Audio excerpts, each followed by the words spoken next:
fans. You're watching On Deck with Tyler Redmond. Welcome to On Deck. I'm Tyler Redmond. As always, thank you so much for tuning in. I really do appreciate it. We've had a pretty big day today here in Atlanta. Of course, last night the Hawks lost in the NBA Conference Finals, and that is what it is. But today's a new day. Today is July 4th. It's Independence Day. Happy Independence Day. Glad to be spending it here with you. I was not planning to go live today, but today's game kind of, encouraged me a little bit to get on here and talk to you guys and tell you a little bit about what I thought about it. And it's an exciting one, obviously, a big finish. Spoiler alert, the Braves did win in a big way, and I hope you all got to watch it. But it kind of kicked off with a bang. In the third inning, Acuña homered. That would be his 24th on the year. It was a back-and-forth game all day. This series has been back and forth. This series started off with a kick when the Marlins hit Acuña again. It's really been a crazy couple of days between the Braves and between the Marlins. So with that said, let's talk about today. Acuña homers to get the Braves offense going. That gets them up 2-0. You start to think the Braves are really going to take this one easy. But the Marlins, and specifically Adam Duvall, new-coming Braves killer, he had a response for that. He would hit a sac fly, then he would homer, and he almost homered again later in the game, and it was just it was a really back-and-forth game, obviously. So they would take the lead in the sixth, and then they would really go up from there. Leon would homer in the ninth off of, off the Braves, and that would make it 5-3, and then Aguilar would homer to make it 7-3. You really think the game's put away. A lot of you probably flipped off the TV because you know who's coming in. That's going to be Yimi Garcia. But the game was not over. Actually, it was not over whatsoever. The inning would kick off with an Austin Riley single.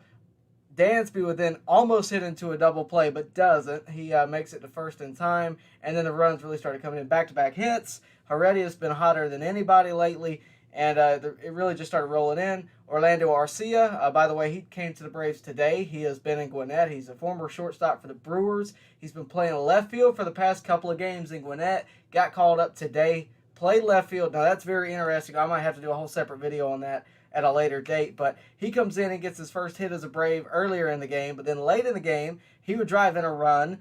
That would be in the bottom of the ninth. That would make it 7-4. Braves still down 3 at that point. Almani would double. That would drive in 2, 7-6. And we got a ball game. Acuña up. He hits a sac fly to score Inciarte. 7-7 ball game. And you really thought Riley was going to walk it off. There were so many false walk-off possibilities in this game. Don Mattingly was basically playing MLB The Show, intentionally walking everybody he saw. I don't know how many times I saw this right here held up by Don Mattingly. It was a lot today.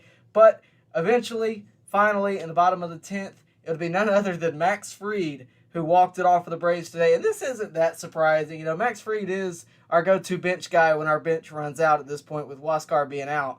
But look, it was a good moment for him. And Brian Sicker said this in his post-game conference a few minutes ago. He said that, and something that I've kind of known for a while, Max Fried can hit. It's not a surprise to him. He helps himself at the plate, and that is a good thing. As a pitcher, that's a really good thing. And to be honest with you, it didn't really surprise my family. We were all sitting around, in the living room sort of watching, going, is this going to be it? Is this going to be where Max Fried finally shines it and lets that offense show? And he did in a big way, got the walk-off win today, and it was a really good one. So I hope you guys got to watch it. I wanted to check in with you guys for a little while tonight. As you can see, I've turned on subscribers-only mode tonight just because I don't have that much time to spend with you, unfortunately. I really want to hear from the subscribers, but if you really got something to say and you're not a subscriber, all you got to do is hit the subscribe button down below, and you'll be right in the conversation just like that. Sports Wire down there, I see you. He says he was there. It was a really good game to go to. I was actually at the Freddie Freeman walk-off where he donked it off Seth Lugo's foot last week. So I was right there with you.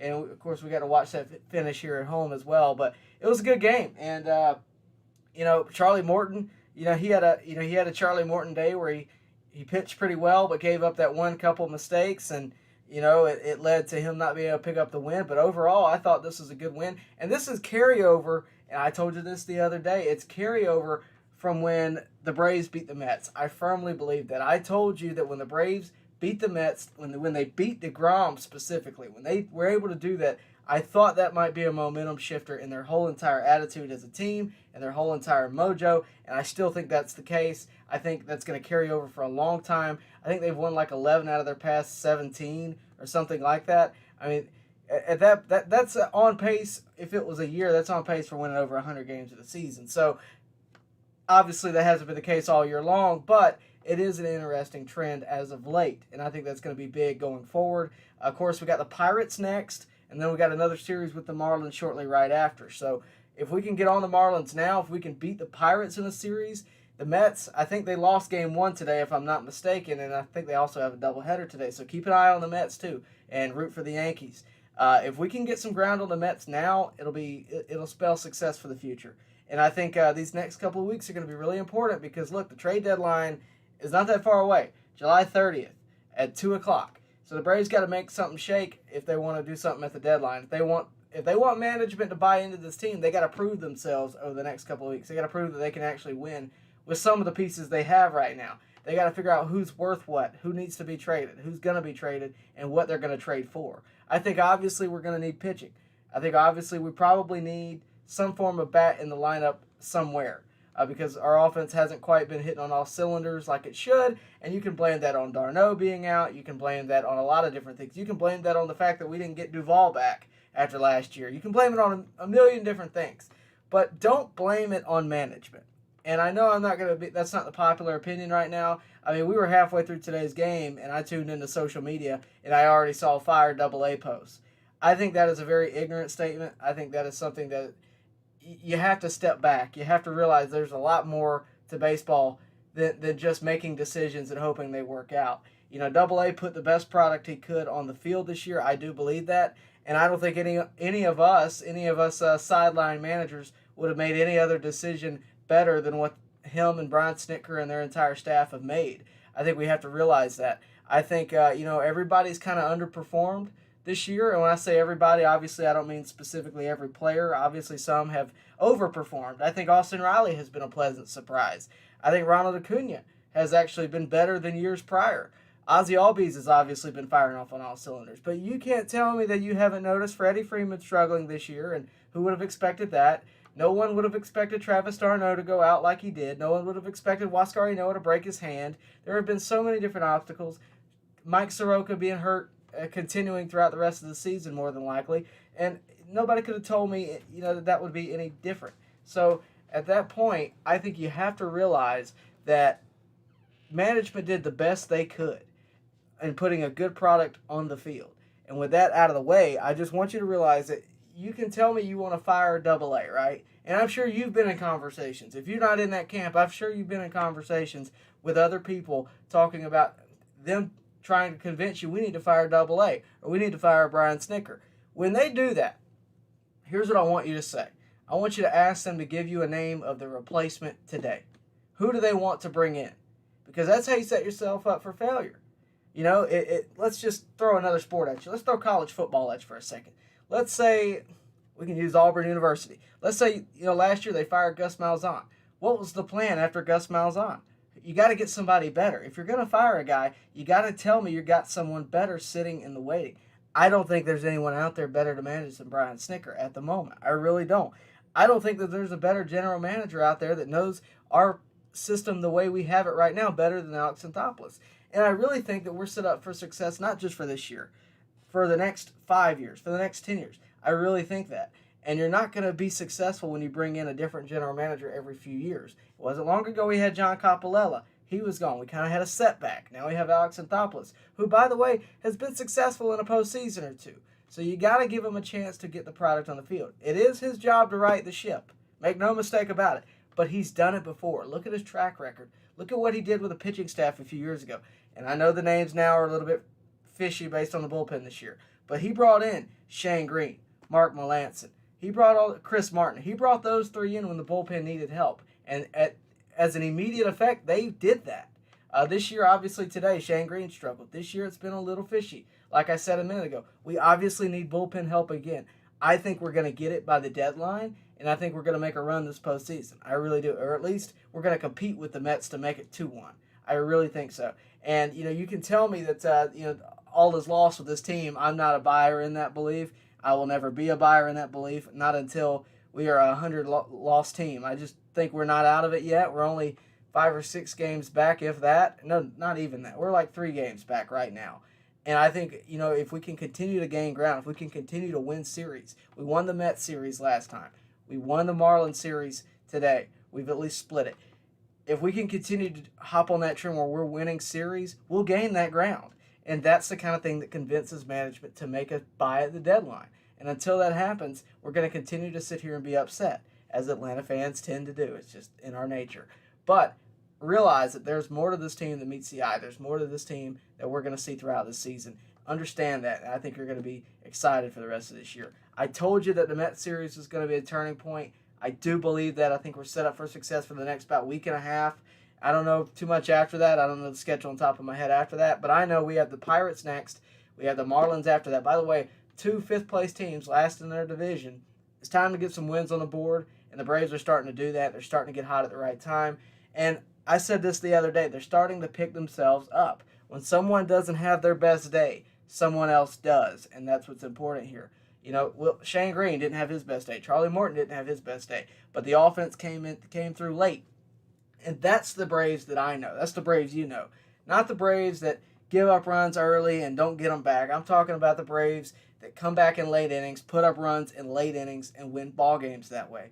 And that has happened lately, and I think it's going to continue to happen. I really think this team has turned a curve, and I hope that continues. But I do think we're going to have to do something at the deadline. And you may not like what they do at the deadline initially, but they're trying to fix issues. They may trade your favorite prospect away. I hope not, but they may. They may trade Drew Waters away.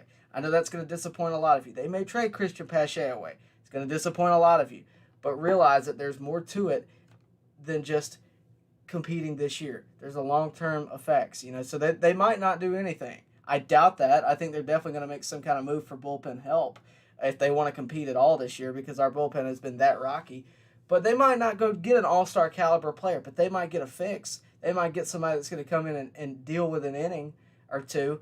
They're going to do something to combat the issues that they've had, and I do believe that. So pay attention over the next couple of weeks.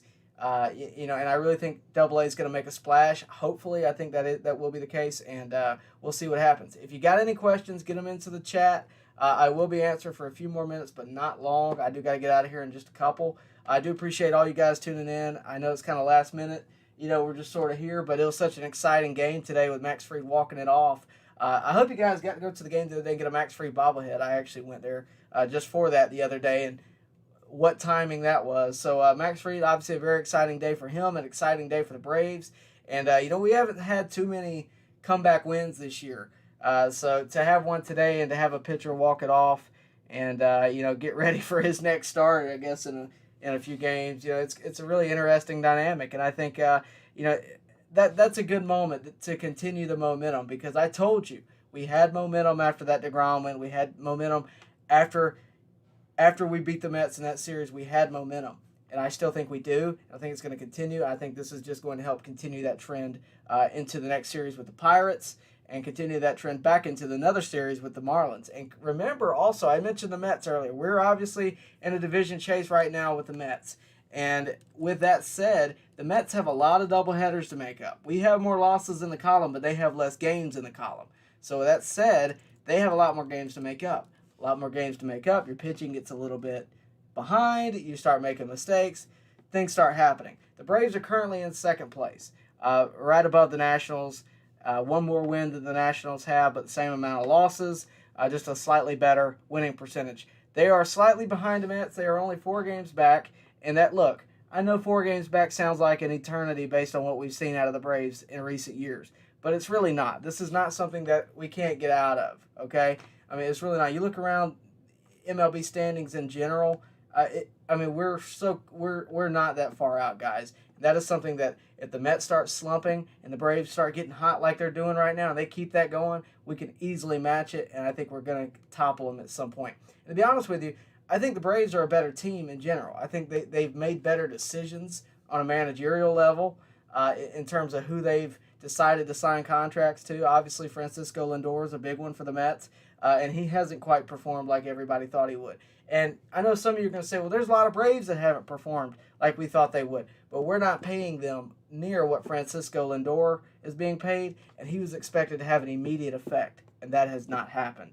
Everyone else on the Braves staff has had long-term effects, and they're getting paid what they deserve. I think Ronald Acuña is a very good example of that. Ozzie Albies is a very good example of that. Hopefully Freddie Freeman will be a very good example of that next year when he gets re-signed, because I do think that's going to happen in the offseason, for those of you that are always asking me that question. But, I mean, you look around the other divisions for a second. The Cardinals, who were a team that's been competitive for the past few years, they're 9.5 games back. Okay, and you might think they're out of it, and they very well may be. That NL Central is kind of competitive right now. The National League West, that's one of the most competitive leagues in. Outside of the Padres, who are in third place, they're 4 games back. Dodgers and the Giants are tied about right now, but the Rockies are 17 games back. That's the National League for you. Okay, the Braves are not out of this.